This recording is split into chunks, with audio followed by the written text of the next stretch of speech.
Let's take our seats. Asanteni sana. Thank you very much.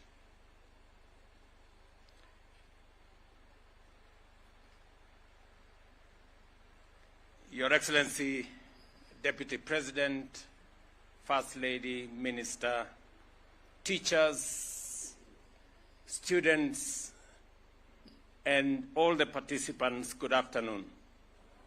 Hamjambo.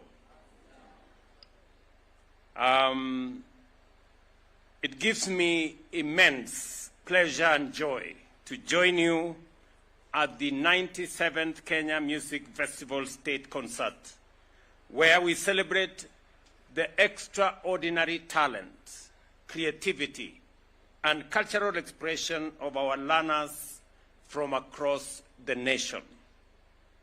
These performances are not just a showcase of artistry. They are powerful tools of education, unity, and national development. Critically, the art and performance industry are vital pillars of job creation for our young people. This year's theme, Enhancing the Creative Economy Through Artistic Expression for Sustainable Development, could not be more timely or relevant.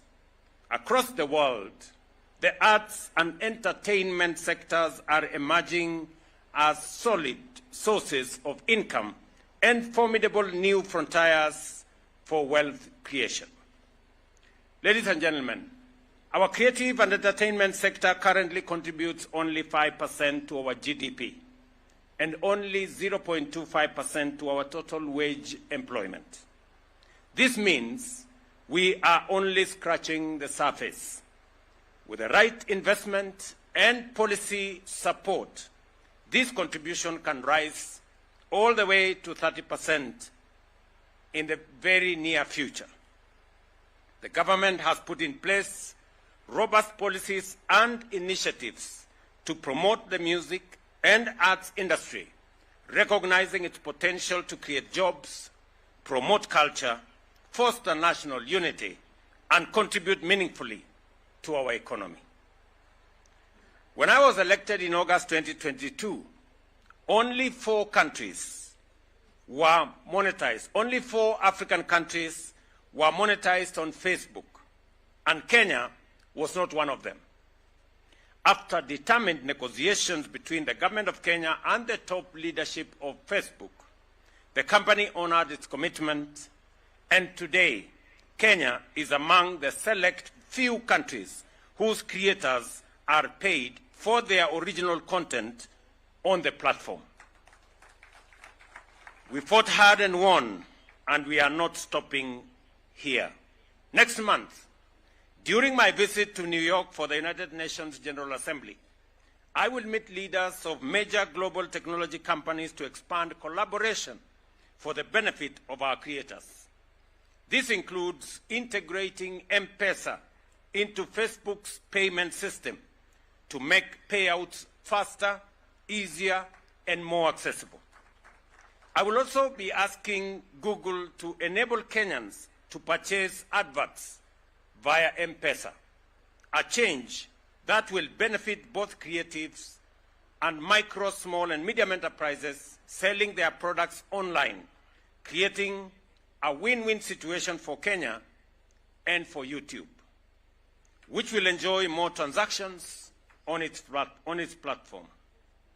Our creatives are also monetizing content on X, formerly Twitter, and YouTube, which have now increased payouts to Kenyan producers.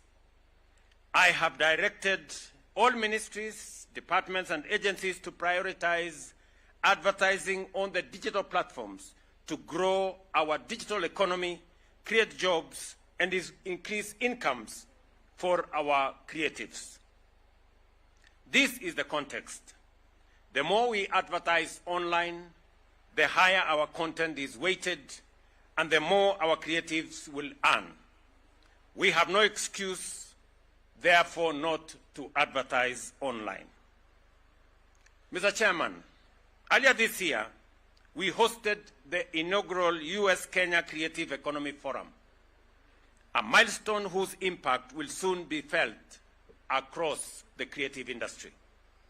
Next month in the United States, I will meet with the Recording Academy, organizers of the Grammy Awards, to fast-track plans for establishing world-class studios here in Kenya and to set in motion the journey towards eventually hosting an African edition of the Grammy Awards in Nairobi. As usual, there are those who doubt, the cynics who question everything we do. But as we have always done, we will answer them with tangible outcomes that benefit Kenyans. The Grammy team has already expressed interest in anchoring their presence within our new Talanta Stadium in Nairobi. To this end, I am directing the Ministry of Youth and Creative Economy to expedite all outstanding steps to deliver a truly state-of-the-art creative experience for our artists, producers, and innovators right here at home. Furthermore, the Government of Kenya has established the State Department for Creative Economy under the Ministry of Youth Affairs to focus on developing the creative industry, including music, film, fashion, and the performing arts. Beyond this, I have set up a coordination and advisory unit within my office to direct and connect creatives directly to the presidency. This formalizes our commitment to treating creative talent as a strategic national development resource. The creative industry will be a major pipeline for jobs in the very near future. In addition, the Government of Kenya is steadily implementing the competence-based education framework, under which music, drama, and visual arts are part of the curriculum from early years to senior school. In fact, arts and talent-driven careers will be a distinct pathway in senior school beginning January next year. This financial year, through the Teacher Service Commission and the Ministry of Education, we are undertaking a Kenya shillings 950 million retooling program to ensure we have the human resources to identify, nurture, and guide artistic talent from a young age. I want to agree with those who have made the presentation ahead of me that we have been going through a journey of reforming our education so that it meets the requirements of the marketplace. It meets the requirements of the Vision 2030 that we are focused on. And the reform of the education has been work in progress. I remember when I was Minister of Education in 2009, we transitioned from the education system that we had that time and mainstreamed technical training colleges and technical training education. I am very happy that again, as a country, we are continuing to work on our education reform, and that this time round, under the competence-based education and training, where we started with competence-based curriculum, and we had many challenges, and we had many questions, and there were a bit of confusion as to where this was going to go, and Kenyans were asking themselves, which way education in Kenya?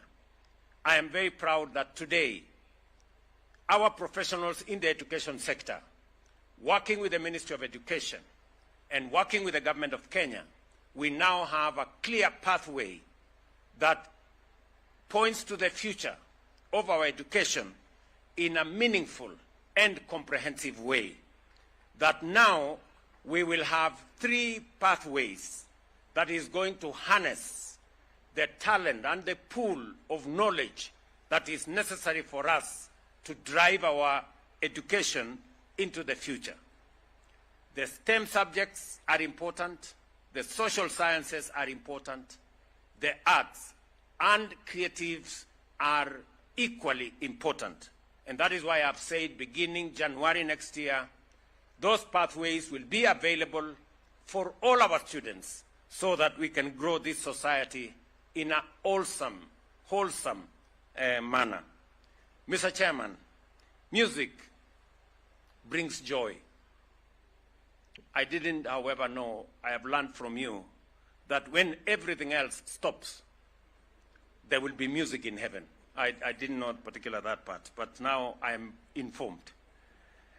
But it must also bring musicians dignity and comfort.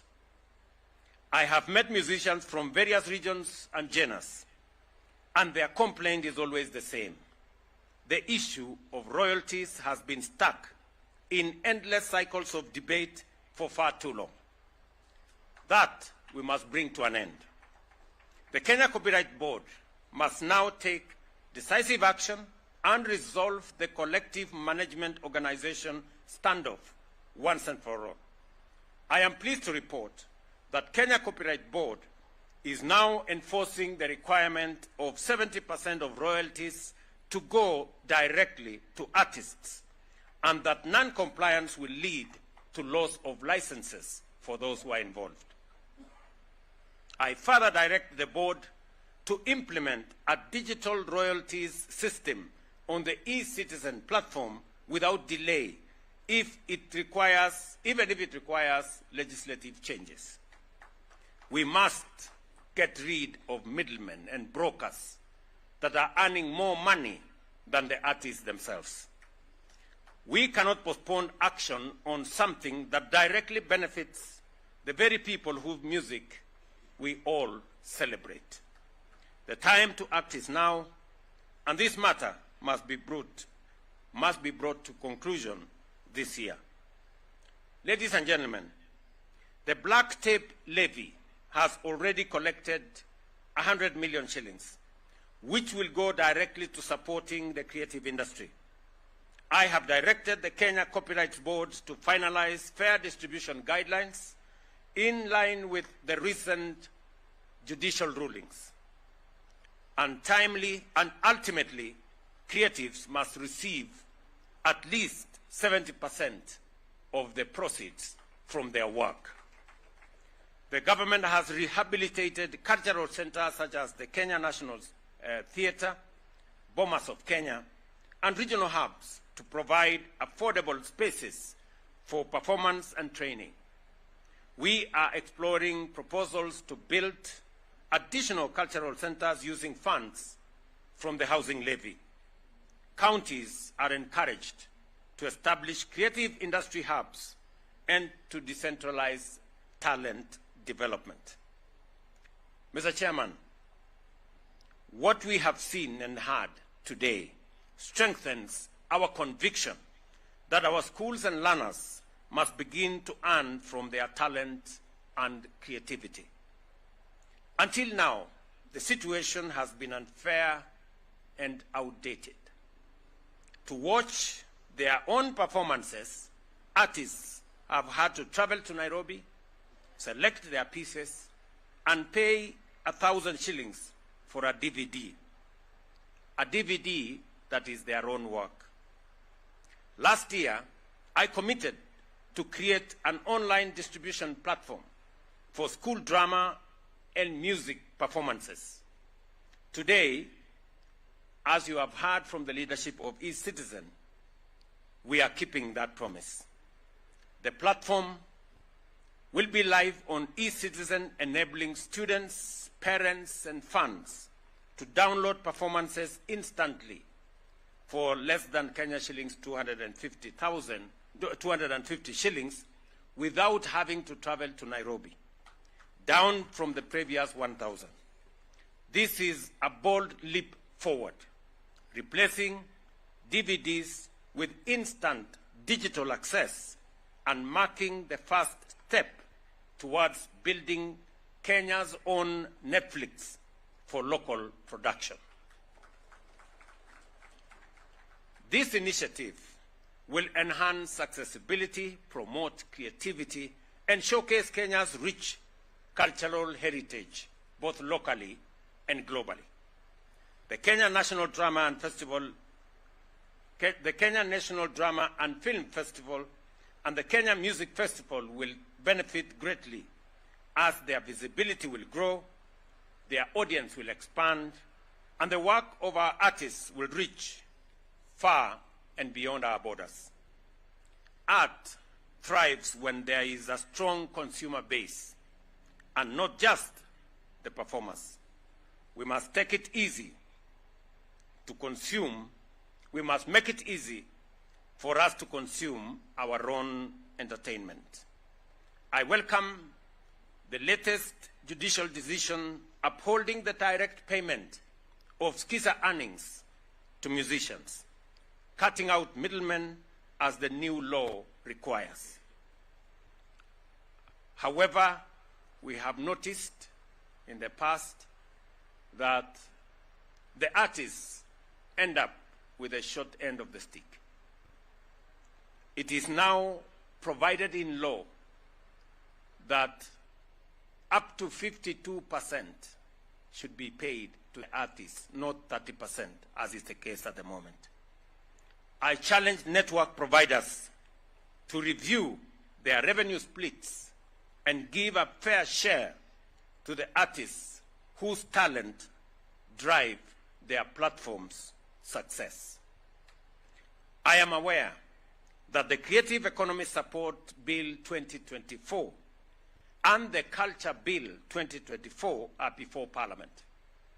I urge both the National Assembly and the Senate to fast-track their passage into law. These laws will unlock grants through the Creative Fund that is going to be put in place by this legislation.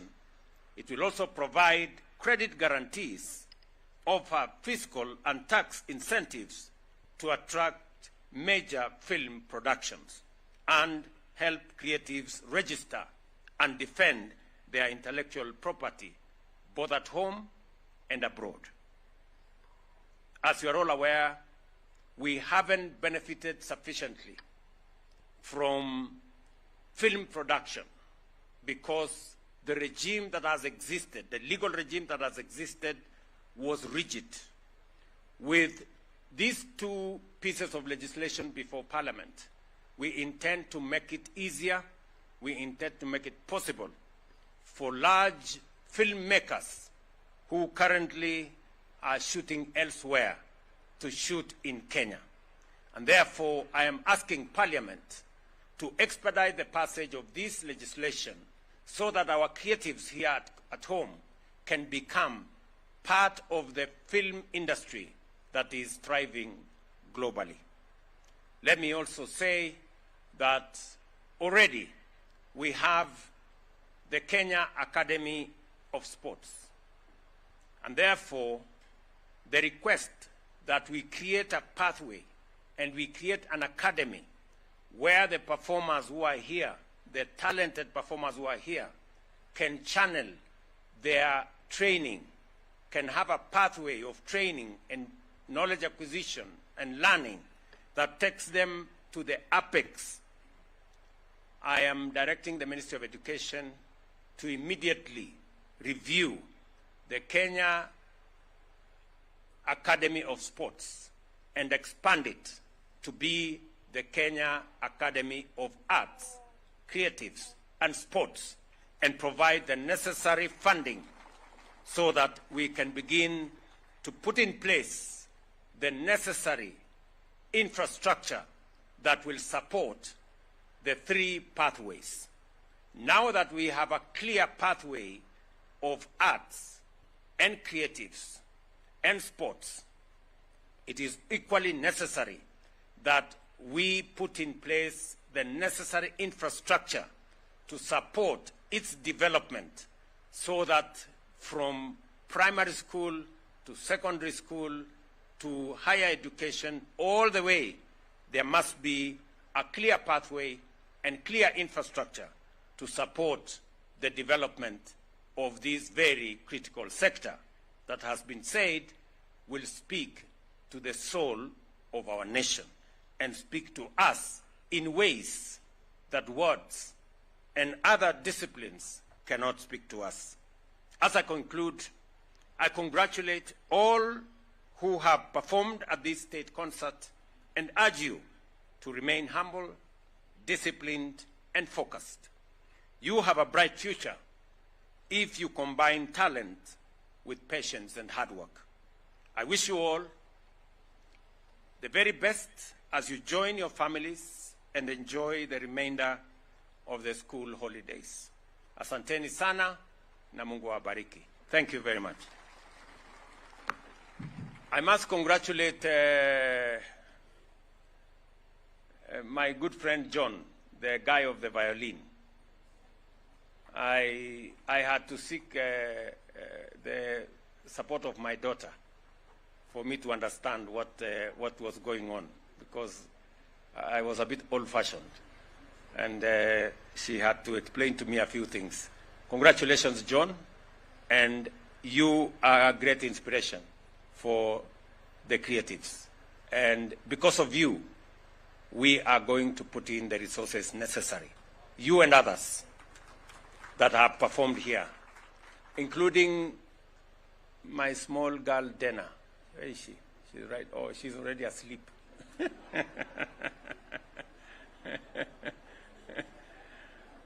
Oh, my goodness. You know, the lady who, interviewed me here, this is our future. And because of them, we must put up the resources necessary to create a pathway for them to be the great men and women that they are poised to be. So we will work hard in that direction, and it inspires me especially that we have young men and women, our own girls and boys, who are excelling in this space. And it also confirms to me that the reorganization of our education system, the reform of our education system, to provide for different pathways under the competence-based education and training is the right direction for us to go as a nation. Because otherwise, people like Dana here, people like John there, would not have the kind of future they want to have. We must support all our children in all the talents they have. There are those who are talented in STEM, there are those who are talented in arts, there are those who are talented in social sciences, and we have great young people who are talented in sports, art, and creatives. And we must, as a nation, think about them, plan for them, and provide the resources and infrastructure, including the teachers, for them to succeed in their space. I want to confirm to my good friend Professor Ngala that the Ministry of Education is going to ensure that not just the 400 of last year. I think we have agreed with the Teacher Service Commission, together with the Ministry of Education, that we are going to enjoin the 400 of last year. Those who did not make it to the list, we are going to add them onto another 450 that we are going to promote this year. Teachers from the creatives, arts, sports space. So, walimu, we are going to consider you because you are doing a great job. Asanteni sana, and God bless you.